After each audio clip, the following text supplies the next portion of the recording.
hopefully love is enough. That's because TJ Holmes and Amy Robach are reportedly out of their jobs at ABC. According to TMZ, the Good Morning America anchors have severed ties with the network and will receive payouts on their contracts. ABC reps reportedly accused the couple of various forms of misconduct, including liquor in dressing rooms, being drunk at work, and waiting too long to disclose their relationship to executives. Are you surprised by these? Oh, Erica's making a face. Just go, Erica. Yeah.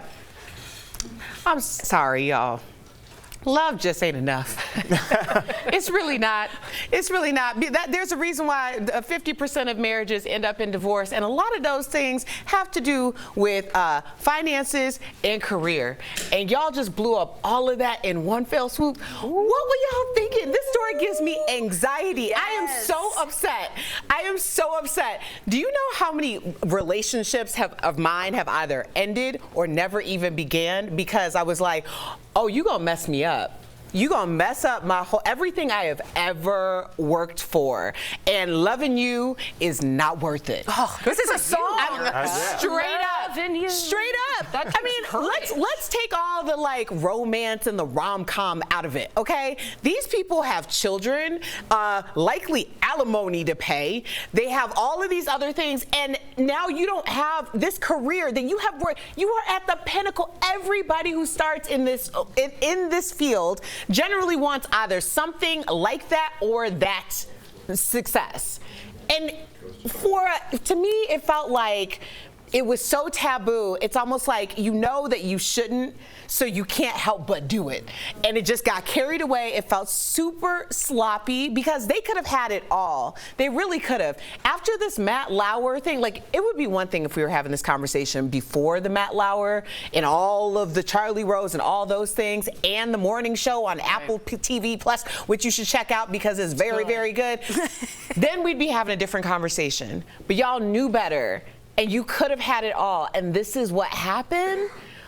Oh, Lord, I'm going to be up all night. Well, Tori, let me ask you, do you think that we would be having this conversation had the network, had this not been so public? Because the network is like, yeah, she was drunk one time, and this was going on for a while. I feel like they knew. I feel like they didn't have to react until they were so public with it. Till somebody like me that really did not care about the story at all until it was in my face, and I'm like, what? Like you, I was like, how are you guys being this sloppy? Like, you guys are super famous. Well, I wonder, Sam. Word on the street. Talk to me. Is that they created a pretty toxic work culture, and this was the straw that broke the camel's back. And now they can go through all their HR reports and use A, B, C, D, E, F, and G. Sure. Pair it with H. Pair it with H. Is that correct? No, I don't know. I don't know what that is. Hey, I'm with you. Okay. Carrying the I. Yes, keep going. So this is H. But A, B, C, D, E, and F already happened. What about G? And G happened. So this is a straw that broke the camel's back. This is okay. All right. It's called hay with an H. The straw. Okay. All right. We're going to move on. Sorry about that, Bert and Chris. Pamela Anderson is sharing her truth, and there is a lot to digest. The actress's new book, Love, Pamela, and her documentary drop next week, but her press tour is already underway, and we're learning lots of snippets. Baywatch launched Pamela into A-list status, but it didn't make her rich. She says she made a measly $1,500 per episode the first season, but then topped off at $300,000 an episode, but that was by season 5. Also, earlier this week, we told you that, according to Pamela, Tim Allen flashed her while they worked together in Home Improvement. He denies the allegation, but Pamela is defending him, saying, quote, Tim is a comedian. It's his job to cross the line. I'm sure he had no bad intentions. Times have changed. Sylvester Stallone also making headlines. Pamela says the actor propositioned her to be his #1 girl, offering her a condo and a Porsche. She says she turned it down because if she's #1, then there's also a #2. Stallone is denying that the story never happened. A condo and a Porsche. She can afford that. That's what. Well, is it the condo that's bothering you or the proposition? It's both. It's the condo and the Porsche. That's a good point. Like, the way that people value other people, it's like, I just don't, I don't even understand. I really don't. And likely your name wasn't gonna be on either one of those deeds, okay? Because that's how people like that roll. No, it seems like such a slap, like it's like such a, oh, I'll buy you a condo and a Porsche. Yeah, but you know, everything's a power dynamic, though, and it's like, I'll keep you here and I'll swing by and visit you, but you can live this lifestyle. It's so weird that he was coming to her at that time because she was arguably top 5 most famous, recognizable people. Globally. Globally. That's a great point. We don't know at what point this was in her career. Right. She could have just started posing for Playboy at that point and met him at the Playboy Mansion. We don't know. Okay, can I ask something without being insulting? Has anybody ever proposed anything like that to you? Yes. Yes. What? Yes. Tori, there's still time. I didn't even get a condo. Dang. Yeah. I had a guy offer to buy me a condo, and when I said no, he brought in the girl who he bought the condo for. I was a cocktail waitress at that point. Brought in her and said, "This could be you." And I was like, "Nah, dog. This is me because you still paying me to sit at this table, okay? And I'm gonna go home and pay my own bills." Yeah. But yeah, that's very common. Got offered? Yeah, but mine was insulting because mine was to keep secrets about something that I did not want to have anything to do to be a part of. So I was insulted by it. I was upset by it. You know the story. I've told all of you. And so yeah, I did. Ew. Gross. Bye. Okay. See, Tori, you're lucky. Yeah. I guess. Yes, you are. Even like a small 1-bedroom or a studio. A loft. I can give you a condo, but there's somebody living in there. They're really cool. They're quiet. Yeah, you got a room. You have a room, I guess. Okay, so what do you guys think Pamela thought of the Pam and Tommy miniseries on Hulu? Well, the actress says she hasn't watched the show and doesn't plan to. She says she felt run over after learning of the show from an ad. And from what she's heard, the series portrays a very shallow representation of her and Tommy. Pamela calls Tommy the love of her life, but what about her marriage to Kid Rock? Here's what she told Howard Stern about that. When do you know, oh my God, this was a tremendous mistake? Do you know right away, or did you did? Right when I got married. You knew it was a mistake when the ceremony was going on, in other words? Well, just after. Obviously, just after. Not in time.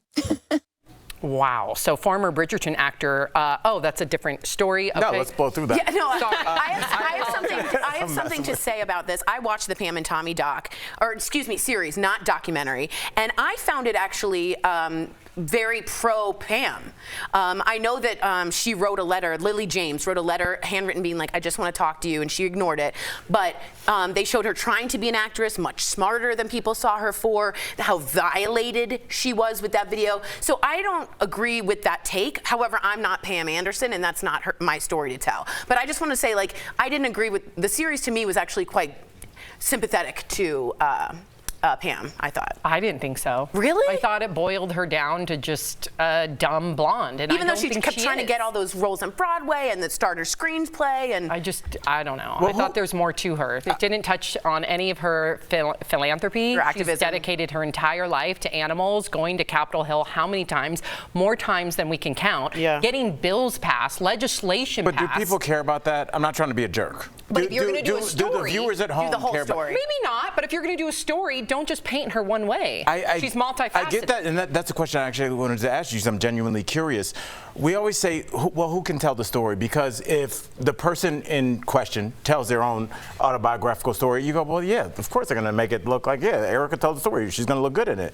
But if somebody else tells the story, then they're like, well, that wasn't their story to tell. Because she didn't give her authorization to it, it just felt contentious. And when you're doing such an intimate take on someone, to not have their permission and speak at all feels like, I don't know. It felt bad for her. I'm looking forward to her series. Yeah. Can't wait. I hope we talk about it.